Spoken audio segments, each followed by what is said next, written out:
Schweiz auswandern. Auswandern Schweiz, 9 größte Nachteile. Es geht anscheinend Nachteile, wenn man in die Schweiz auswandert. Das habe ich gar nicht gewusst. Ich habe gemeint, die Schweiz ist einfach das Beste der Welt, Digga. Aber wir ziehen uns rein und sind gespannt, was denn die Nachteile sind, wenn man jetzt rein theoretisch würde in die Schweiz einwandern. Nicht nur die tiefen Steuern, die direkte Demokratie, die hohen Löhne, die zentrale Lage in Europa und die Natur, sondern auch Tiefe Steuern, Chat? Hat die Schweiz so tiefe Steuern? etliche weitere Vorteile tragen dazu bei, dass die Schweiz deutlich auf Platz 1 der Lieblingsauswanderungsdestinationen der Deutschen steht. Doch selbst die Schweiz ist nicht das Land, in dem Milch und Honig fließt, sondern das südliche Ja, safe. Bei mir beim Wasserhahn fließt auch immer der Honig raus. Nachbarsland hat neben all ihren Vorteilen auch Nachteile, die man im Falle Was? Die Schweiz hat auch einen Nachteil? Also, ich kenne nur Vorteile von der Schweiz, Digga. einer Auswanderung nicht vergessen sollte. Da ich bereits Videos zu den Themen Auswandern Schweiz, welcher Kanton und Auswandern Schweiz 16 Auswandern Schweiz, welcher Kanton? Das ist so wie ein Quiz, da kannst du herausfinden, wo du willst anziehen. Und es wird sicherlich nie auf einen Kanton Freiburg rauslaufen, weil dort wohnt der Maelo und das will man nicht, Digga. Teile hochgeladen habe, möchte ich die Zeit in diesem Video nutzen, um die 9 größten Nachteile eines Auswanderns in die Schweiz Aber Chat, wir müssen uns die anderen Videos in dem Fall einmal reinziehen. anzusprechen. Die Schweizer sind international für ihre Reservation bekannt. Expats, also in der Schweiz arbeitende ausländische Arbeitskräfte, sagen regelmäßig aus, dass sie es als sehr schwer empfinden, sich mit den Schweizern zu sozialisieren. Die Schweiz einfach alles asoziale Menschen, Digga. Schweizer scheinen also sogenannte Kokosnussmenschen zu sein. Ja. Das. Kokosnuss, ja. Alle Leute im Chat sehen aus wie eine Kokosnuss. Also von außen hart und innen weich und nicht Pfirsichmenschen, die von außen weich, aber von innen hart sind.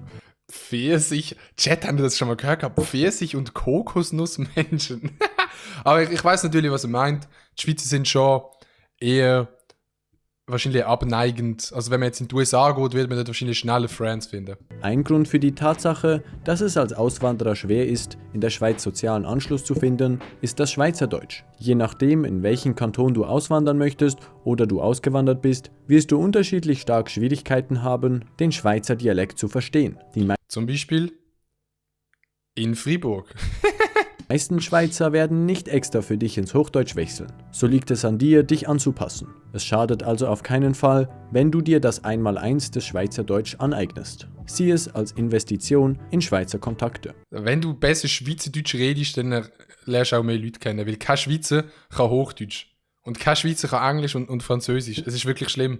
Da kann man nur Schweizerdeutsch. In der Schweiz spricht man aber nicht nur Schweizerdeutsch, sondern auch das Französische, Italienische und Rätoromanische sind Sprachen, die in der Schweiz Verwendung finden. Solltest du also in die West- oder Südschweiz auswandern, so erhält dieser Nachteil, sofern du die Sprache nicht beherrschst, eine stärkere Gewichtung. Da du in diesem Punkt, verallgemeinernd gesehen, von den Schweizern wenig Kulanz erfahren wirst, lohnt es sich, falls du das Schweizerdeutsche noch nicht beherrschst, dieses durch tägliches Anwenden kontinuierlich zu verbessern. Grüezi, ich hätte gerne ein Brötli. Nicht nur wird es dir helfen, Ja, aber Digga, wenn du in die Westschweiz auswanderst, dann kannst du ja gerade auf Südfrankreich gehen. dich in der Schweiz wohler zu fühlen, sondern es ist auch ein Zeichen des Integrationswillens. Die Schweizer leben in ihrer eigenen Welt. In der Schweiz Ja. scheint, als Insel umgeben von der Europäischen Union, ein anderer Wind als in den Nachbarsländern zu wehen. Laut Berichten im Internet fühlen sich Einwanderer wie in einer künstlichen Blase. Was, Digga? Sie hat noch nie in Basel-Land gesehen, so ein Ding. Dank der starken Wirtschaft treffen Krisen die Schweiz nicht so sehr wie andere Länder. Oder zumindest erholt sich die Schweiz nach Krisen sehr schnell. Ein tolles Beispiel ist das Wort Eigenbrötler, das im Schweizerdeutsch Eigenbrötler, also einfach jemand, der alles für sich selber macht, oder? ab und an Verwendung findet. Laut Wikipedia ist ein Eigenbrötler ein Mensch, der sich absondert, seine Angelegenheiten für sich allein und auf seine Weise erledigt und anderen in seinem Verhalten merkwürdig erscheint. Ich denke, dass man das Ja. So ist jeder Schweizer. Jeder einzelne Schweizer ist ja so. Jeder Schweizer.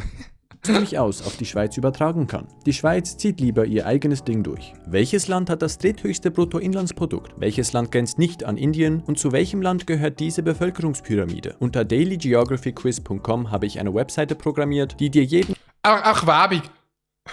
Einfach Werbung, straight up. Habe ich gar nicht gecheckt gehabt. Die Schweiz ist auch als das Land der Radarfallen bekannt. In keinem mir bekannten Land werden diese Dinger so raffiniert versteckt wie in der Schweiz. Aber imagine, du überlegst so in die Schweiz auszuwandern, siehst so schöne Berge, Steuern anscheinend gut, du kannst die Leute mega easy kennenlernen. Und dann merkst du so, fuck, es hat viel Blitze. Jetzt kann ich nicht in die Schweiz einwandern, weil ich fahre immer zu schnell. Schweiz. Man bekommt wirklich den Eindruck, dass die Polizei beim Aufstellen der Radars nicht nur viel Spaß hat, sondern es auch um Profitmaximierung geht. Was ich dir raten kann, fahre in der Schweiz einfach niemals zu schnell. Denn nicht nur ist die Ja, also das kann man eigentlich grundsätzlich sagen. Das kann man auch in Deutschland sagen, von dem her. Wahrscheinlichkeit, dass du erwischt wirst, sehr hoch, sondern auch sind die Strafzettel nicht von schlechten Eltern. Ja, und es ist vor allem, in meinen Augen ist es wirklich ein extrem großer Nachteil, um in die Schweiz einwandern, dass es so viel Blitze hat. Kontrolle ist die beste Prävention. Das ist der Ansatz des Chefs der Verkehrspolizei Schaffhausens. Wenn ihm Anwohner melden, es werde gerast, habe er nach maximal 5 Tagen einen mobilen Blitzer vor Ort. Bro, der Polizeichef von Schaffhausen, Digga, der ist ein bisschen tilted, der ist schon, der ist tilted, holy shit.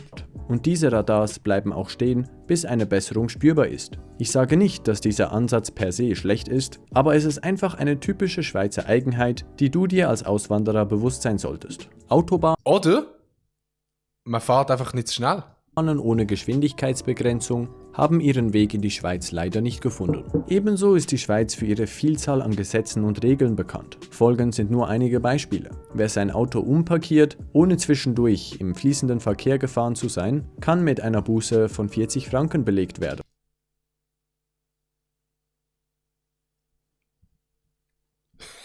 Was?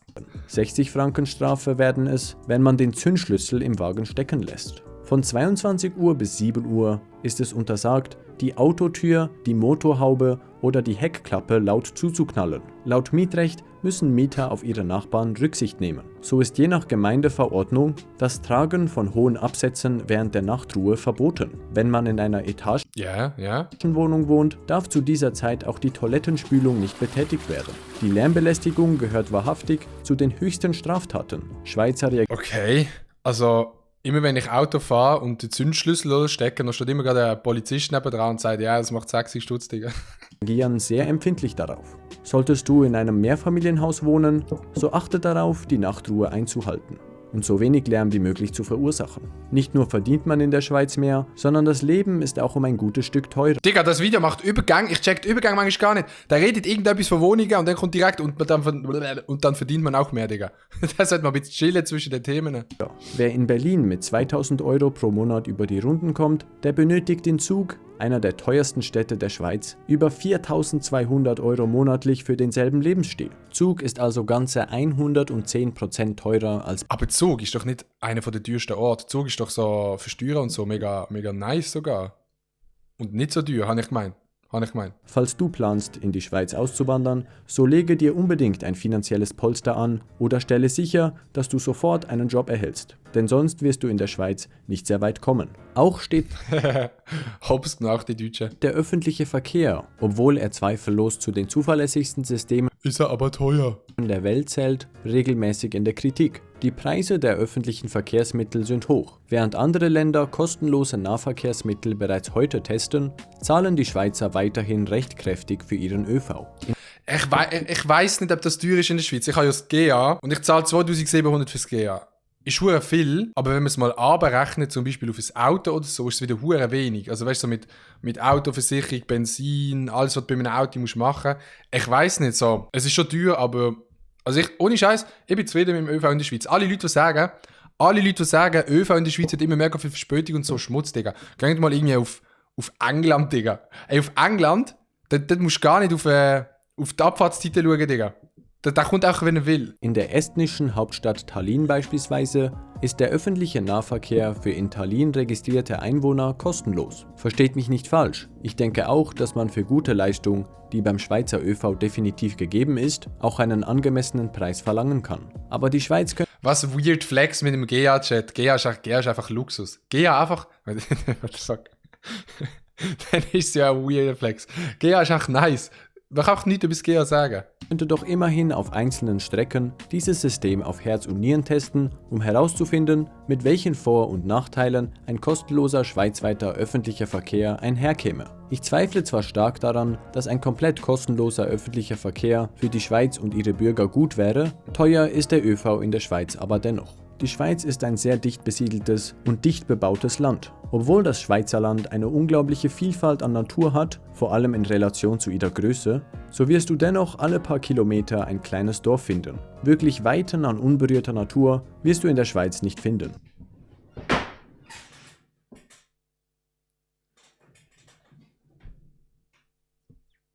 Gibt keine Berge in der Schweiz, gibt keine Berge.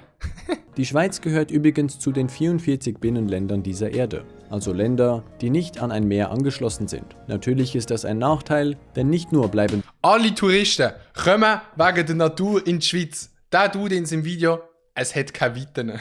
den Schweizern so Tätigkeiten, die in Verbindung mit dem Meer Und Bäume explodieren, hat ja der Trump gesagt. Das ist auch noch etwas. stehen, verwehrt, sondern auch entsteht ein Nachteil betreffend internationalem Handel und Wirtschaft. Denn ein Anschluss an ein Meer erlaubt es, auf Seerouten zuzugreifen und so Handel mit anderen Ländern zu betreiben. Die Schweiz liebt Gebühren, egal ob eine Wohnbestätigung, eine Aufenthaltsanmeldung oder die Todesurkunde. All das geht Okay, das ist so, ja. nicht ohne Gebühren. Das ist belastend. Digga, ich musste meinen V-Ausweis mal abgeben für einen Monat. RIP. Ich musste zahlen, um den einschicken. Ich musste zahlen, um den zurückschicken. Doch nicht nur das, sondern die Gebühren sind von Kanton zu Kanton und Gemeinde zu Gemeinde stark unterschiedlich und wirken fast schon willkürlich definiert. Zugegeben, bei den sowieso schon sehr tiefen Steuern ist es nicht allzu tragisch, für solche Dienstleistungen eine Gebühr zu verlangen, aber dennoch solltest du dir über diese unerwarteten kleinen Unannehmlichkeiten bewusst sein.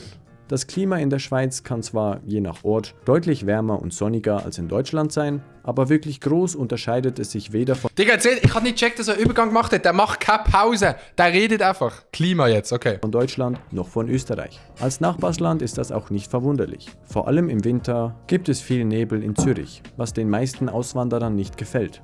So sieht es immer in Zürich aus. Immer Nebel. Sollte also das Klima ein wichtiger Faktor bei einer Auswanderung sein, dann informiere dich genau, wohin du in die Schweiz ziehen möchtest. Ja, es kommt darauf an, was für Klima du willst. Wenn du schön warmes Wetter willst, dann obviously nicht in die Schweiz. Aber wenn du Schnee willst, schön Wetter, Regen, dann bist du eigentlich schon nicht schlecht in der Schweiz, habe ich das Gefühl. Vielleicht gefällt dir dann das Tessin, ein Kanton mit italienischsprachiger Bevölkerung, der südlich der Alpen gelegen ist. Die Durchschnittstemperaturen sowie die Sonnenstunden pro Tag sind dort deutlich höher.